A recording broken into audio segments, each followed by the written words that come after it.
شاکرین و افضل الصلاۃ و اکمل السلام علی سید المرسلین قائد الغر المحجلین نبی الحرمین امام القبلتین وسیلتنا فی الدارین صاحب قاب قوسین محبوب رب المشرقین و رب المغربین جد الحسن والحسین مولانا و ملجأنا و مأوانا محمد عبدہ و رسول اما بعد اعوذ باللہ من الشیطان الرجیم بسم اللہ الرحمن الرحیم قل ان صلاتی و نسکی و محیای و مماتی للہ رب العالمین صدق اللہ العظیم و صدق رسولہ النبی الکریم ونحن علی ذلک لمن الشاہدین والشاکرین والحمد للہ رب العالمین۔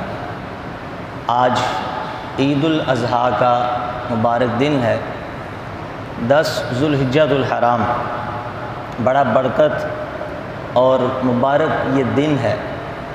آج کے دن اسلام کے شعائر میں سے ایک نشانی اور اسلام کی شان و شوکت کے لیے، رب کی رضا، رب کی خوشنودی کے لیے مسلمان حضرت ابراہیم علیہ السلام کی سنت کو زندہ کرتے ہیں۔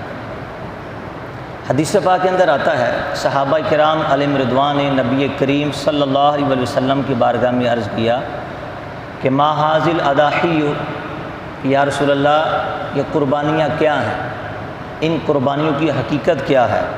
فرمایا سنت ابیکم ابراہیم، یہ قربانیاں تمہارے باپ ابراہیم علیہ السلام کی سنت ہے۔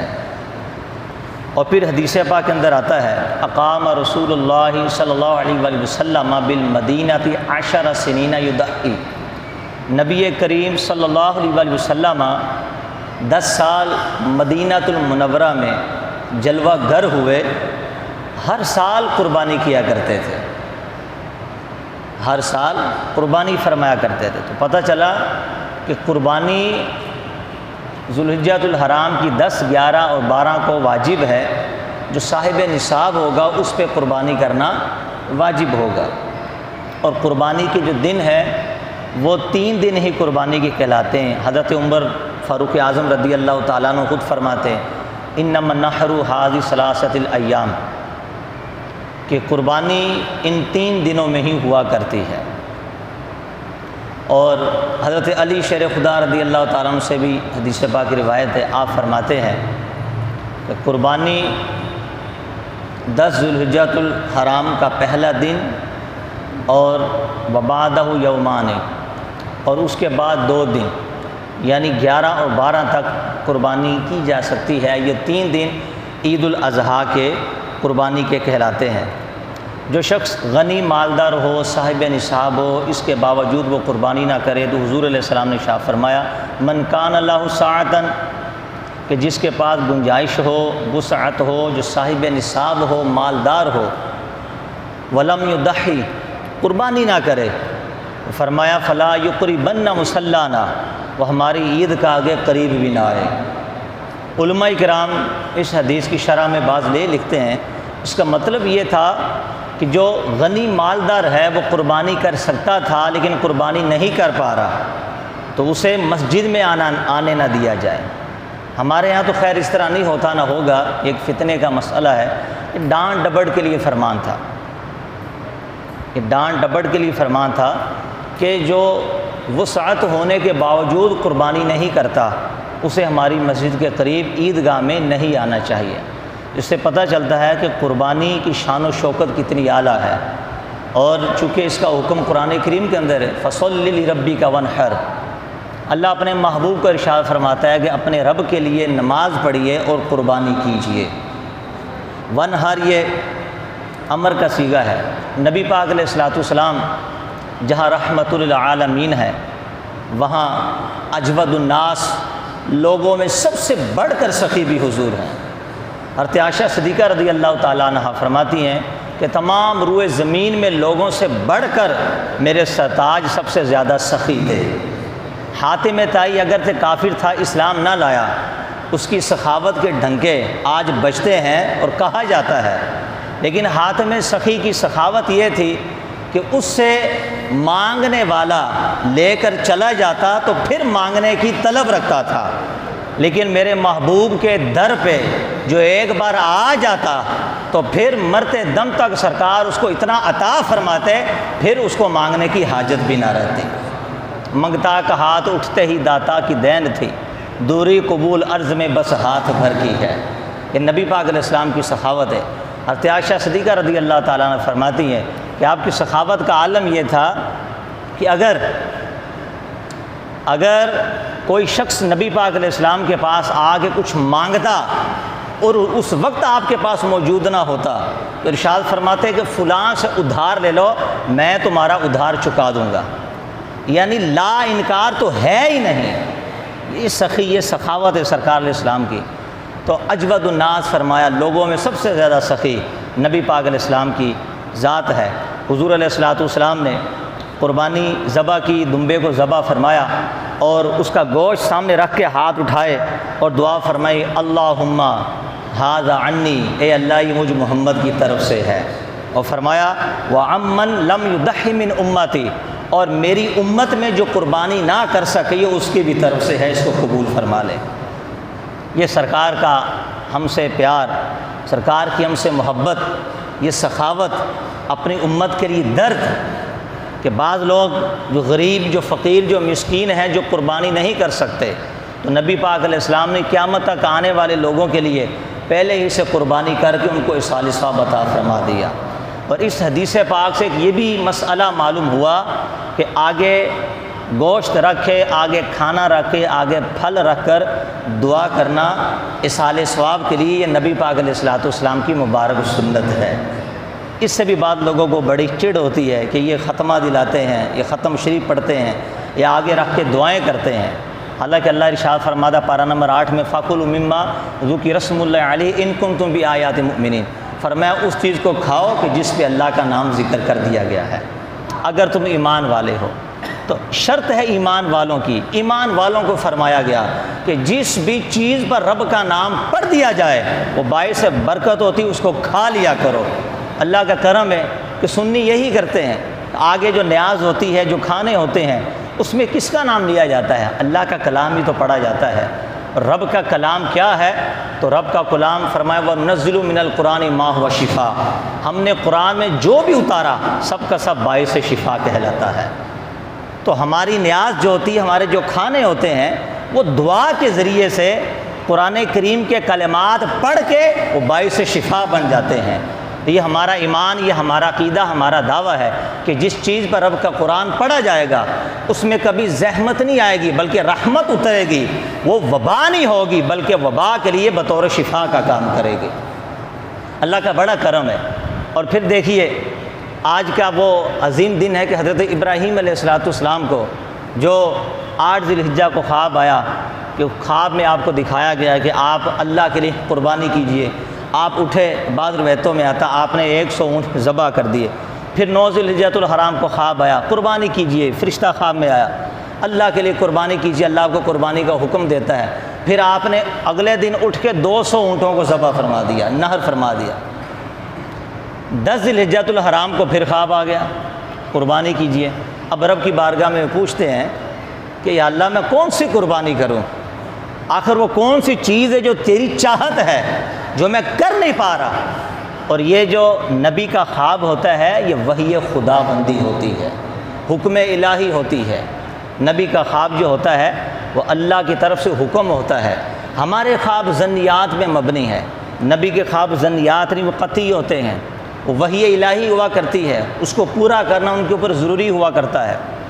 تو آپ نے اور پھر ان کو یہ جب پوچھا کہ کون سی چیز ایسی تیری بارگاہ میں قربان کروں جس کو میں سمجھ نہیں پا رہا، تو فرمایا کہ جس سے تو سب سے زیادہ پیار اور محبت کرتا ہے اس کو ذبح کر، اس کو قربان کر۔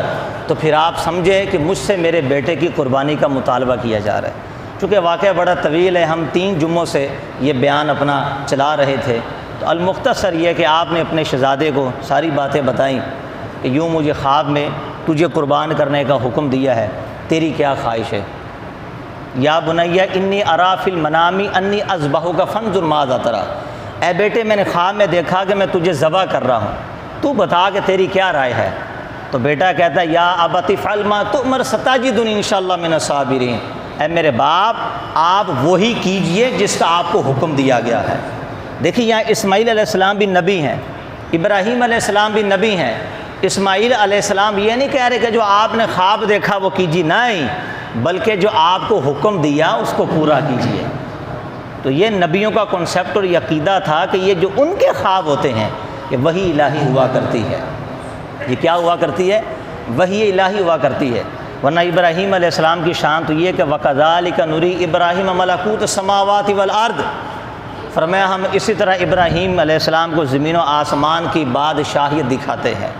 اللہ نے ابراہیم علیہ السلام کے پہاڑ کے ٹیلے پہ کھڑا کر دیا، جب آسمانوں کی طرف نگاہ اٹھائی، ساتوں آسمان اور اس کے اوپر بسنے والی ساری مخلوقات کو آپ نے دیکھ لیا۔ یہ نبی کی نگاہ کا عالم ہے۔ اور جب زمین کی طرف نگاہ کی تو ساتوں زمینوں کے نیچے جو کچھ تھا رب نے سب ابراہیم علیہ السلام کو دکھا دیا۔ یہاں پر بھی بعض لوگوں کو چڑ ہوئی، وہ کہتے ہیں کہ دیکھو اگر آپ کی نگاہ کا اتنا عالم تھا تو جب آپ اپنے بیٹے کے گلے پہ چھری پھیر رہے تھے تو اس وقت آپ کو پتہ کیوں نہ چلا کہ بیٹے کو ہٹا دیا گیا ہے اور دمبے کو لٹا دیا گیا ہے؟ مجھے بتائیے اس مقام پہ بھی آ کے کوئی اعتراض بنتا ہے؟ لیکن جن کے دلوں میں بغض نبی ہو تو وہ اعتراض کو قائم کرتے ہیں۔ بولا دیکھو قرآن تو یہ کہتا ہے کہ ان کو زمین و آسمان کی بادشاہ دکھا دی، 18,000 عالم آپ کی نگاہ کے پیش نظر تھے، تو یہاں کیوں پتہ نہ چلا؟ تو پیارے بھائیوں پتہ تھا، ان کو پتہ تھا، لیکن بیٹے کی محبت پر خدا کی محبت غالب آ چکی تھی۔ وہ اس توجہ پر نہ رہے، بلکہ جس مشن پہ وہ نکلے تھے اس کو کرنے کے لیے وہ تیار ہوئے تھے۔ اور اس لیے تو آپ کے سر پر خلت کا جوڑا پہنایا، اور فرشتوں نے یہ کہا تھا جب آپ کے شہزادے پیدا ہوئے ادھیڑ عمر میں، بڑھاپے کی عمر میں، ایک باپ کو بیٹا ملے تو بتائیے ماں کیسے سینے سے لگا کے رکھتی ہوگی؟ جو بیٹا بڑی التجاؤں اور بڑی تمناؤں کے بعد ملا ہو اور باپ بوڑھا ہو چکا ہو، اور پھر اس باپ کو کہا جائے کہ اس بیٹے کو میری بارگاہ میں قربان کر، لیکن قربان جائیے رب کی محبت ایسے غالب تھی۔ آج اگر ہمیں یا کسی اور غیر بشر کو یہ مطالبہ کیا جاتا کہ اپنے بیٹے کو رب کی بارگاہ میں قربان کرو تو وہ 1000 بار سوچتا، اس کے ہاتھ کانپتے، اس کی دل کی کیفیت بدل جاتی۔ لیکن جن کے اذہان، جن کے قلوب، جن کا تن من دھن سب رب کے لیے ہو، وہ قربان کرنے میں ذرا بھی دریغ نہیں کرتے، ذرا تاخیر نہیں کرتے، محبت غالب تھی۔ تو فرشتوں نے، روایتوں میں آتا ہے کہ اللہ کی بارگاہ میں یہ سوال کیا، اے اللہ کہ تو نے ابراہیم علیہ السلام کو فرمایا کہ وَاتَّخَذَ اللَّهُ ابراہیم خلیلا، کہ ابراہیم کو اللہ نے خلیل بنایا ہے۔ اور خلیل کی ڈیفینیشن، خلیل کی تعریف یہ ہوتی ہے کہ جس کے دل میں رب کی محبت کے بغیر کسی اور کی محبت نہیں آ سکتی۔ فرض کرتے ہیں یا اللہ ان کے دل میں تو ان کے بیٹے کی محبت آ چکی ہے اور تو ان کو خلیل کہتا ہے، اور خلیل کے دل میں تو تیری محبت کے علاوہ کسی کی محبت نہیں آ سکتی۔ پھر اللہ پاک نے ابراہیم علیہ السلام کو آزمائش کی بھٹی میں ڈالا، اب قربانی کا حکم دیا۔ جب باپ بیٹے کو قربان کرنے کے لیے تیار ہو گیا اور اپنے آنکھوں پہ پٹی باندھی، ابراہیم علیہ السلام کے ہاتھوں کو پاؤں کو رسیوں سے باندھ کر لٹا دیا، اب چھری کو جب پھیر رہے ہیں، بعض روایتوں کے مطابق وہ چھری اور گردن کے درمیان ایک تانبے کی پلیٹ کو رکھ دیا گیا، وہ چھری پھیرتے تھے لیکن چھری گلے کو کاٹتی نہیں تھی۔ ایک بار کاٹا، 2 بار کاٹا، تیسری بار چھری کو زور سے مارا اور چھری کے 2 ٹکڑے ہو گئے، اور بعض روایتوں کے مطابق جس پتھر پہ مارا پتھر ٹوٹ گیا، پاش پاش ہو گیا۔ آپ جلال میں آ گئے، فرمایا تو خود ٹوٹ گئی، پتھر کو پاش پاش کر دیا، کیا وجہ ہے کہ تو آج میرے بیٹے کو گلے کو کیوں نہیں کاٹ رہی؟ اللہ نے چھری کو گویائی عطا فرما دی، زبان عطا فرما دی، اور چھری نے کہا آپ مجھے بتائیے جب رب نے آپ کو آگ کے اندر ڈالا، یعنی نمرود نے ڈالا، اور مشیت الہی تھی، ڈالا نمرود نے تھا، مشیت الہی تھی، جب آپ آگ میں جا رہے تھے تو اس وقت کیا آپ نے آگ کو پوچھا نہ تھا کہ آگ آپ کو کیوں نہیں جلا رہی؟ تو آپ نے فرمایا میں نے پوچھا تھا، آگ نے مجھے کہا کہ مجھے رب نے حکم دیا کہ میرے خلیل کے لیے گلزار ہو جا، سلامتی والی ہو جا، ٹھنڈی ہو جا۔ تو چھری نے کہا کہ جس آگ کو رب نے ایک بار فرمایا وہ آپ پر گلزار ہو گئی، اے ابراہیم علیہ السلام میں آپ کو کیسے جلاؤں کہ وہی رب جس نے آپ پر آگ کو ٹھنڈا کیا کیا؟ وہ 70 بار مجھے کہہ چکا ہے کہ خبردار، میرے اسماعیل علیہ السلام کے ایک بال کو بھی تو کاٹ نہیں سکتی، گلا تو دور کی بات، ایک بال کو کاٹنا بھی تیرے لیے جائز نہیں ہے۔ یہ محبت تھی۔ جب تیار ہوئے چھری چلا دی اور اللہ کی محبت غالب تھی۔ اب اللہ پاک نے فرشتوں کو فرمایا کہ دیکھو تم کہتے تھے کہ ابراہیم کے دل پہ اب بیٹے کی محبت آ گئی، نہیں، اس کے دل پہ میری محبت غالب ہے۔ روایتوں میں آتا پھر فرشتوں نے پتہ کیا کہا؟ سبحان اللہ، نبی یقود نبیہ، اللہ تو پاک ہے، ایک نبی کو ذبح کرنے پہ تلا ہوا ہے۔ یہ فرشتوں کے الفاظ تھے۔ جب دیکھا نا کہ نیچے بھی نبی اور اوپر بھی نبی، جس کے ہاتھ میں چھری وہ بھی اللہ کا پیغمبر، جو چھری کے نیچے اپنا گلا رکھ کر لیٹا وہ بھی پیغمبر، تو فرشتے کہتے ہیں اللہ تو پاک ہے کہ نبی کو ذبح کرنے کے لیے تیار ہو گیا۔ اور اللہ نے فرمایا تم کہتے تھے انسان کو پیدا نہ کر، یہ خون ریزی کرے گا۔ بتاؤ فرشتوں کہ کبھی تم نے ایسی مثال دیکھی ہے میری دھرتی کے اندر کہ ایک نبی کو ذبح کرنے کے لیے تیار ہو، وہی رب کی رضا کے لیے، رب کی خوشنودی کے لیے؟ یہ مرتبہ اور مقام کا جناب اسماعیل علیہ السلام کا جو ان کو ملا۔ اور قربان جائیے، بعض روایتوں میں آتا ہے کہ جب ذبح کرنے لگے تو اسماعیل علیہ السلام نے اپنے والد محترم سے پوچھا، اے میرے باپ آپ بتائیے ہم دونوں میں سخی کون ہے زیادہ؟ تو ابراہیم علیہ السلام فرماتے کہ میں سخی ہوں، کیونکہ میں اپنے ارمان کو چر رہا ہوں، میں نے بڑی تمناؤں بڑی التجاؤں کے بعد تجھے رب سے مانگا، اور اب تجھے قربان کر کے اپنی تمناؤں کو کچل رہا ہوں، اپنے ارمان کو کچل رہا ہوں۔ تو چھری کے نیچے اسماعیل علیہ السلام بولے، عرض کرتے ہیں میرے باپ، میرے خیال سے تو میں آپ سے زیادہ سخی ہوں، آپ کو تو اللہ دوسرا بیٹا بھی عطا کر دے گا، میں چلا جاؤں گا دوبارہ آؤں گا نہیں، میں زیادہ سخی ہوں۔ باپ اور بیٹے میں گفتگو ہو رہی تھی، روایتوں میں رب کی طرف سے حکم ہوا، انا اسخا منکما، تم دونوں سخی کی بات کرتے ہو، میں تم دونوں سے زیادہ سخی ہوں۔ فرمایا ابراہیم تیری بھی نیت میں کوئی شک نہیں، قد صدقت رؤیا، تو نے خواب کو سچا کر دکھایا۔ اسماعیل علیہ السلام تیری بھی نیت میں کوئی شک نہیں، ایک قربان ہونے کے لیے تیار، ایک قربان کرنے کے لیے تیار۔ فرمایا تم دونوں سخاوت کی بات کرتے ہو، تمہارا رب تم دونوں سے زیادہ سخی ہے، ابھی بیٹا ذبح ہوا نہیں۔ فرمایا میری سخاوت دیکھو، جبرائیل اٹھا جنت سے دمبا، لٹا جا کے نیچے، جب دیکھا اسماعیل علیہ السلام کو ہٹا کر دمبے کو ذبح کر دیا گیا، فرمایا ابراہیم چھری تیرے ہاتھ میں ہے، چلا تو رہا ہے، لیکن بیٹے کے گلے پہ چلی نہیں، تو بھی سچا، تیرا بیٹا بھی سچا، لیکن جہاں بات سخاوت کی ہے تو سن لو، تم دونوں سے زیادہ میں سخی ہوں۔ دمبا بیٹا ذبح، بیٹے کو ذبح کرنے کے لیے تو تیار ہوا، لیکن دمبا ذبح ہوا، ہم نے تیرے بیٹے کی جان بچا کر دمبے کو ذبح کر دیا اور کائنات والوں کو بتا دیا کہ تم دونوں سے زیادہ تمہارا رب سخی ہے۔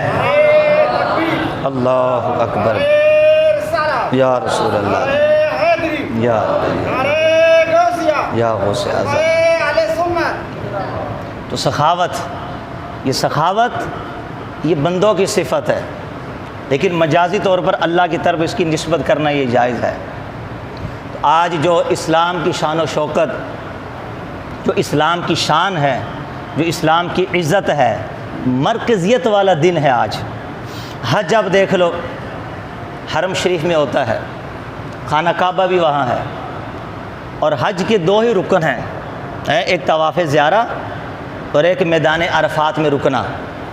اور جس طرح حج کو اللہ نے مرکزیت عطا فرمائی ہے، اسی طرح عالم اسلام میں قربانی کو بھی مرکزیت عطا فرمائی ہے۔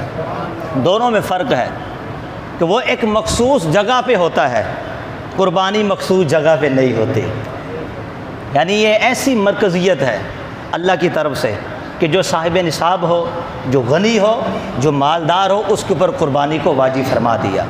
کل جمعے میں کچھ میں شرعی مسائل قربانی کے بیان کر رہا تھا، چونکہ عید کی نماز کا اعلان آپ نے بار بار سنا ہوگا 7 بجے، لیکن چونکہ ابھی نمازی بھائی آ رہے ہیں تو 5-10 منٹ اگر اوپر بھی چلے جائیں تو کوئی بات نہیں، تاکہ جو آ رہے ہیں ان کو عید کی نماز پڑھنے کا یہاں موقع مل جائے۔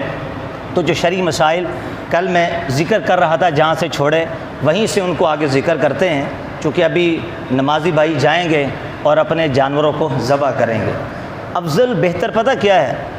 اپنے ہاتھوں سے جانور کو ذبح کرنا ہے، اپنے ہاتھوں سے۔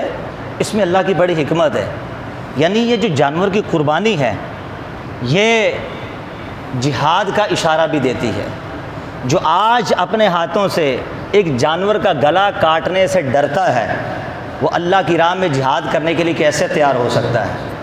یہ بھی علماء نے لکھا ہے کہ فطیبو بہا نفسن، سرکار نے فرمایا خوش دلی سے قربانی کرو۔ اس میں مسئلے 4 رگیں ہوتی ہیں، ایک کھانے کی نالی، ایک سانس کی نالی، ایک اس کے ساتھ 2 نالیاں اور ہوتی ہیں۔ 3 نالیاں کٹ جائے قربانی ہو جائے گی، ایک نہ بھی کٹے، 4 کٹے تو بہتر ہے۔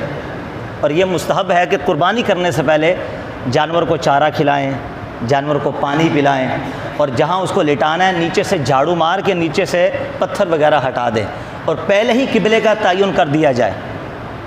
بڑی اذیت ہوتی ہے، حقیقت بات، ایسے پٹک کے مارتے نیچے۔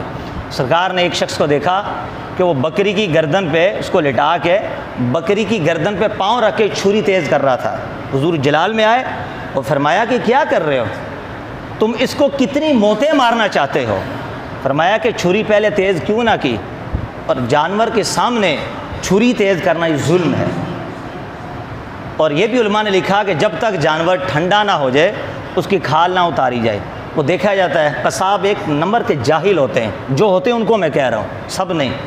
ابھی وہ جانور تڑپ رہا ہے بیچارہ، اس کا خون نکل رہا ہے، تڑپتے تڑپتے وہ گلے کے اندر کھوبتے ہیں چھرا، اور یہاں سے خون کے فوارے، یہ سب حرام ناجائز کام ہے۔ ابھی وہ ٹھنڈا نہیں ہوا اس کی کھال اتارنا شروع کر دیتے ہیں۔ سرکار نے معراج کی رات ایک عورت کو دیکھا، وہ جہنم کے اندر لٹکی ہوئی ہے، اور ایک بلی اس کے چہرے اور اس کے سینے کو نوچ کے کھا رہی ہے، اور وہ چیخ رہی ہے عورت۔ حضور نے فرمایا یہ کون ہے؟ فرمایا سرکار یہ وہ عورت تھی کہ جس نے بلی کو اپنے گھر میں قید رکھا، مارا اور بھوکھا رکھا یہاں تک کہ وہ مر گئی۔ آج جب یہ عورت مری اللہ نے اس کو جہنم میں الٹا لٹکا دیا ہے، وہ ہر وقت یہ بلی اس کو نوچتی رہتی ہے۔ تو اس سے پتہ چلا کہ جانور پہ ظلم کرنا حرام ہے۔ یعنی بعض لوگ جو گھوڑا یا گدھا ہوتا ہے ان کی طاقت سے زیادہ بوجھ ڈالتے ہیں، یا جو بہت زیادہ مارتے ہیں یہ ایسی نازک جگہ پہ مارتے ہیں کہ جہاں مارنا بھی شرم آتی ہے۔ تو روایتوں میں آتا ہے کہ قیامت کے دن یہ جانور ان بندوں سے انتقام لیں گے، اللہ بدلہ دلوائے گا ان کو۔ تو آج کے دن بھی رحم کیا جائے، اپیل کی جائے، گردن پہ تھوڑا سا پانی لگا دو، چھری پہلے ہی سے تیز کرو۔ ہمیں پورا سال یاد نہیں رہتا، زنگ لگا ہوتا ہے، آج اٹھاتے ہو دے مار 4.5 تیز کرنا شروع۔ یہ تو بھائی 10 دن جب شروع ہوئے تب ہمارا کام تھا، چھری تیز نہیں، چھری تیز کرواؤ، پورا سامان رکھو۔ آپ نے جانور کو ذبح کرنا ہے پیار سے، محبت سے، اللہ کی رضا کے لیے، اللہ کی خوشنودی کے لیے کرنا ہے۔ تو جس بھی کام میں رب کی رضا، رب کی خوشنودی ہو، وہ کام بڑے ہی محبت کے ساتھ کیا جائے۔ روایتوں میں آتا ہے اگر کسی کو قتل کرو تو اچھے طریقے سے قتل کرو، اگر کسی کو ذبح کرو تو اچھے طریقے سے ذبح کرو، یعنی کسی بھی طرح ظلم نہ کرو، کسی بھی طرح، یعنی جیسے سام کو مارا جائے، بچھو کو مارا جائے، کان کھجورے کو مارا جائے، تو اس کے بارے میں بھی حکم ہے کہ ان کو ایک بار میں مارو، تڑپا کے نہ مارو، مٹی کا تیل ڈال کے آگ لگا دینا یا بار بار مارتے رہنا، اس سے بھی حضور نے منع فرمایا۔ کسی کو مارنا بھی ہے تڑپا کی اذیت دے کے نہ مارو، بلکہ ایک ہی بار میں مار دو۔ تو پھر جانور کے اوپر رحم کرنے کی درخواست کتنی زیادہ ہونی چاہیے۔ تو اس لیے قبلے کا پہلے ہی تعین کیا جائے جانور کو، اور محبت اور پیار سے رب کی رضا کے لیے۔ اور اگر قصاب کے ہاتھ پہ آپ کو ہاتھ رکھنا ہے تو اگر وہ پڑھے گا بسم اللہ اللہ اکبر تو پھر آپ پر پڑھنا بھی واجب ہوگا۔ دونوں میں سے کسی ایک نے نہ پڑھا تو جانور حرام ہو جائے گا، تو قربانی آپ کی نہیں ہوگی۔ یہ بڑا خطرناک مسئلہ ہے، ہمارے افراد اس کو نہیں جانتے، اس مسئلے کو بڑے غور سے سنیے۔ آج بعض لوگوں نے حصہ بھی ڈالا ہوگا، تو اس میں ایک مسئلہ یاد رکھیے کہ جنہوں نے گائے میں، اونٹ میں حصہ وغیرہ ڈالا ہے، تو جب گوشت تقسیم ہوتا ہے تو گوشت کو وزن کر کے دینا یہ ضروری ہے، اندازے سے دینا ناجائز ہے۔ اندازے سے دینا حصے، یہ 2 اعتبار سے علامہ شامی نے 2 ہیلے لکھے ہیں، امیر اہل سنت نے بھی اپنے رسالے میں 2 ہیلے بیان کیے۔ بھئی 2 طریقے ہیں کہ اگر اندازے سے بھی 2 گوشت حصے والا تو چل جائے گا۔ پہلا طریقہ یہ ہے کسی بالغ انسان کو کہ جو ان کی قربانی کے حصے میں شریک نہ ہوا ہو، اس کو سارے گوشت کا عارضی طور پر مالک بنا دو، ہبہ کر دو، تحفے میں دے دو، اور اس کو پہلے بتا دو کہ تمہیں گوشت اس لیے دے رہے ہیں تاکہ تم اپنی ملکیت میں لے کے پھر اپنے اندازے سے یہ جو 7 افراد ہیں ان کو 7 حصوں میں تقسیم کر دو۔ اب وہ اندازے سے بھی حصے میں تقسیم کر دے گا تو یہ شرعاً جائز ہو جائے گا۔ دوسرا یہ ہے کہ دوسری جنس کلیجی، تلی، دوسری جنس کی بوٹیاں پورے گوشت میں ڈال دی جائیں تو پھر اس طرح بھی ڈال کر اندازے سے گوشت دیا جا سکتا ہے۔ اب یہ لازمی نہیں کہ تلی اور کلیجی وغیرہ ان کے ٹکڑے ٹکڑے کر کے سب کو دیں، نہیں بلکہ سارے گوشت میں ٹکڑے کر کے ڈال دیں، کسی کو آئے کسی کو نہ آئے، کچھ نہ کچھ آ جائے۔ تو یہ دوسرا ہیلا بیان کیا، اس سے اندازے سے بھی دیا جا سکتا ہے۔ اگر یہ 2 ہیلے اختیار نہیں کرنے تو بہر صورت وزن کر کے گوشت دینا یہ واجب ہوگا۔ میں یہ کل عرض کر رہا تھا کہ بوقت ذبح جو جانوروں میں عیب پیدا ہو جاتا ہے اس کا اعتبار نہیں ہے، یعنی لٹانے کے لیے معاذ اللہ وہ گر گیا، اس کی ٹانگ ٹوٹ گئی، تو ویسے تو اگر ٹانگ ٹوٹ جائے، جانور لنگڑا ہو جائے تو لنگڑے جانور کی قربانی نہیں ہوتی، لیکن بوقت ذبح اگر کوئی عیب پایا گیا تو پھر اس کی قربانی ہو جائے گی۔ تو چند مسئلے ہم نے کل ذکر کیے تھے کہ گھر کے اندر جو مالدار ہے، جو صاحب نصاب ہیں، آج کل پرسوں 3 دن جن کے بعد 52.5 تولہ چاندی کی رقم جتنا پیسہ آ جائے، سنار حضرات سے پوچھ لیجئے کہ آج کل پرسوں 52.5 تولہ چاندی کا کیا ریٹ ہے۔ اتنی رقم کسی کے پاس آ جاتی ہے، اس کے اوپر قربانی کرنا واجب ہو جائے گا۔ بعض لوگوں کا ایک گھر اپنا ہوتا ہے، ایک گھر رینٹ پہ چلتا ہے، ایک کار اپنی ہوتی ہے، ایک کار رینٹ پہ چلتی ہے۔ اس میں 2 مسئلے علماء نے ذکر کیے کہ وہ صاحب نصاب ہوگا، اس پہ قربانی واجب ہوگی یا نہیں ہوگی۔ فرمایا اگر تو اس کے گھر کا سارا نظام، یہ جو رینٹ پہ اس نے مکان دیا ہے، رینٹ پہ دکانیں دی ہیں، جو رینٹ پہ اس نے گاڑیاں دی ہیں، اگر اس کی آمدنی سے اس کا سارا گھر کا نظام چلتا ہے پھر تو اس پہ قربانی واجب نہیں۔ اور اگر اس کی آمدنی کے بغیر اس کی اپنی جاب ایسی، اس کا اپنا بزنس ایسا ہے کہ یہ پیسہ نہ بھی ملے تو اس کا سارا گھر کا نظام چلتا ہے، اب اس پہ قربانی واجب ہو جائے گی، اب وہ صاحب نصاب کہلائے گا اگر اس کا آنے والا پیسہ 52.5 تولہ چاندی کی رقم کو پہنچ جاتا ہے۔ بعض عورتیں جن کے پاس زیور ہوتا ہے اور ان کا کوئی کام کاج نہیں ہوتا، زیور ان کے پاس ہوتا ہے، تو وہ ہم سے پوچھتی ہیں کہ ہمارے پاس تو پیسہ نہیں، کوئی کاروبار ہی نہیں، خالی زیور ہے، تو کیا کرے؟ تو ایسی میری اسلامی بہنوں کے لیے شرعی مسئلہ علماء نے یہ بیان فرمایا کہ وہ یا تو اپنا زیور بیچنا پڑے گا ان کو اس میں سے، یا کہیں سے پیسے ادھار لے کر قربانی کرنا پڑے گی۔ تو گھر کے اندر جس بندے پہ قربانی واجب ہے پہلے وہ اپنا واجب ادا کرے۔ میں کل بھی یہ مسئلہ بتا کے گیا، جمعے کے بعد پھر مجھے ایک جگہ سے فون آیا، پھر بندے نے یہ مسئلہ پوچھا، بولا میرے والد صاحب بیمار ہیں اور میں صاحب نصاب ہوں، تو میں چاہ رہا ہوں کہ میں اپنے ابا کی طرف سے قربانی کر دوں۔ تو میں نے پوچھا آپ کے والد صاحب مالدار ہیں، صاحب نصاب ہیں؟ بولا نہیں، والد صاحب کے پاس کچھ نہیں ہے۔ تو میں نے کہا اللہ کے بندے، تیرے پہ قربانی واجب ہے، تو اپنی طرف سے واجب ادا کر، والد کی طرف سے کیوں کر رہا ہے؟ کہتے کہ والد کی محبت ہے، اس کا انکار نہیں، اپنا فرض ادا کرو، آپ کو اللہ نے پیسے دیے تو حصہ ڈال دو، اپنا بھی ڈال دو، اپنے ابو کا بھی ڈال دو، اپنی والدہ محترمہ کا ڈال دو۔ پھر دوسرا مسئلہ یہ ہے، 2 مسئلے کہ بعض لوگ جب ان کا انتقال ہونے جا رہا ہوتا تو وہ وصیت کر جاتے ہیں، ہے نا، وصیت جیسے کنی کا عید الاضحیٰ میں انتقال ہو گیا، بیٹا اگر میں چلا گیا نا تو میرے نام کی گائے ذبح کر دینا۔ یا ایک مسئلہ یہ ہے کہ بعض لوگ منت مانتے ہیں، اگر میرے گھر بیٹا پیدا ہوا تو میں ایک بکرا ذبح کروں گا۔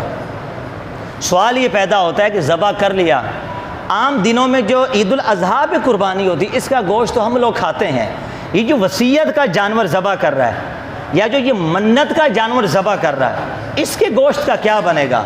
تو یہ یاد رکھی، اس کا گوشت خود کھانا جائز نہیں۔ جس کی منت مانی گئی نا اس کا گوشت فقیروں کو کھلانا واجب ہوگا، یا جو میت وصیت کر کے چلی گئی اس کی وصیت پر جو جانور ذبح ہوگا وہ خود کھانا ناجائز ہے، وہ سارا کا سارا غریبوں پہ تقسیم کرنا واجب ہوگا۔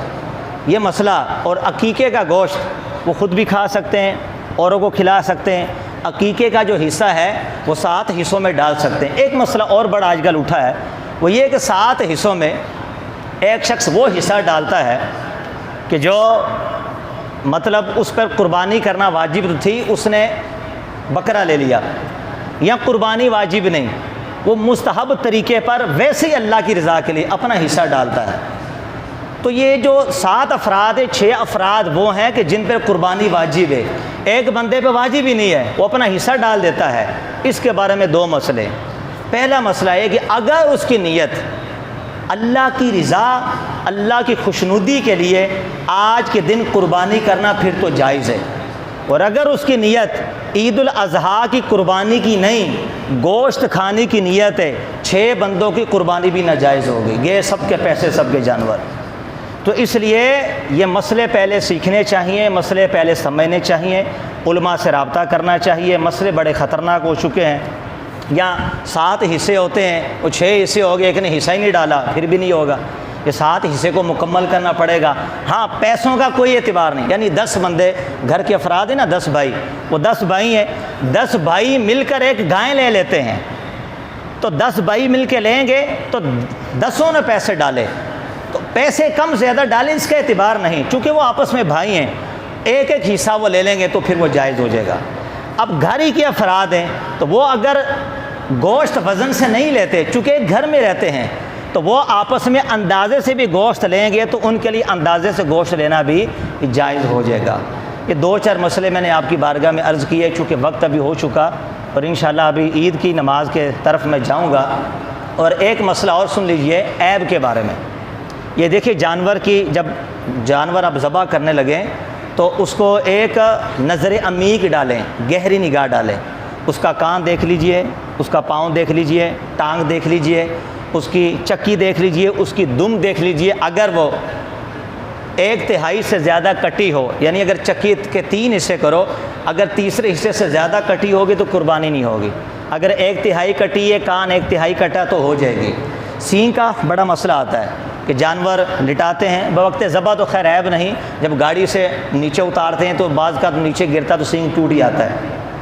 جس کے پیدائشی سینگ ہی نہ ہو اس کی قربانی تو ہو جائے گی، لیکن جس کے سینگ ہوتے ہیں تو اس کے سینگ کاٹ دیتے ہیں، ہے نا۔ بعض گائیں ہوتی ہیں وہ بڑے بڑے سینگ ہوتے ہیں، ان کی وحشت کی وجہ سے لوگ خریدتے ہی نہیں ہیں، تو بیپاری لوگ اس کو کاٹ دیتے ہیں آری کے ساتھ۔ تو اگر جڑ سے نہیں کٹا پھر تو ہو جائے گا، اگر جڑ سے ہی نکال دیا پھر اس کی قربانی ناجائز ہو جائے گی۔ اس کو خاص خیال فرمائیے۔ تھنوں کو دیکھ لیجئے، اگر تھن کٹا ہوا ہے یا سوکھا ہوا ہے تو بکری کے 2 تھن ہوتے ہیں، ایک تھن خشک ہو گیا یا کٹا ہوا ہے قربانی نہیں۔ گائے بھینس کے 4 ہوتے ہیں، اس میں 2 خشک ہو گئے یا کٹے ہوئے تو ان کی قربانی نہیں۔ اندھا نہیں ہونا چاہیے، کانا پن نہیں ہونا چاہیے، ہڈیوں میں مغز ختم نہیں ہونا چاہیے۔ یہ چند مختصر سے مسائل ہیں، ان عیوبات پہ آپ گہری نگاہ ڈالیں، پھر بھی سمجھ نہ آئے ہم حضرات یہاں پر موجود ہیں، علم والوں سے جا کے پوچھیے تاکہ آپ کی قربانی کسی بھی طرح ضائع نہ ہو سکے۔ یا کسی کا جانور چوری ہو جاتا ہے، راتوں رات سردی لگی جانور مر گیا، اگر وہ غنی مالدار ہے تو اس پہ نیا جانور لا کے قربان کرنا واجب ہے، اور اگر وہ شریف فقیر ہے تو پھر اس کے اوپر نیا جانور قربان کرنا واجب نہیں۔ اس کی طرف سے اگر مر گیا، چوری ہو گیا تو قربانی ہوگی۔ میں نے کل بتایا تھا کہ اگر فقیر کے پاس کوئی فقیر جس پہ قربانی واجب نہیں، وہ جانور لے آیا اور ایسا عیب پیدا ہو گیا کہ جسے قربانی نہیں ہوتی، فقیر تب بھی کرے گا، اس کی قربانی ہو جائے گی، مالدار کی نہیں ہوگی۔ یہ چند مسئلے آپ کی بارگاہ میں پیش کیے۔ اللہ کریم کی بارگاہ میں دعا کہ اللہ تعالی ہم سب کو شرعی تقاضوں کے مطابق قربانی کرنے کی توفیق عطا فرمائے۔ آمین بجاہ النبی الامین وما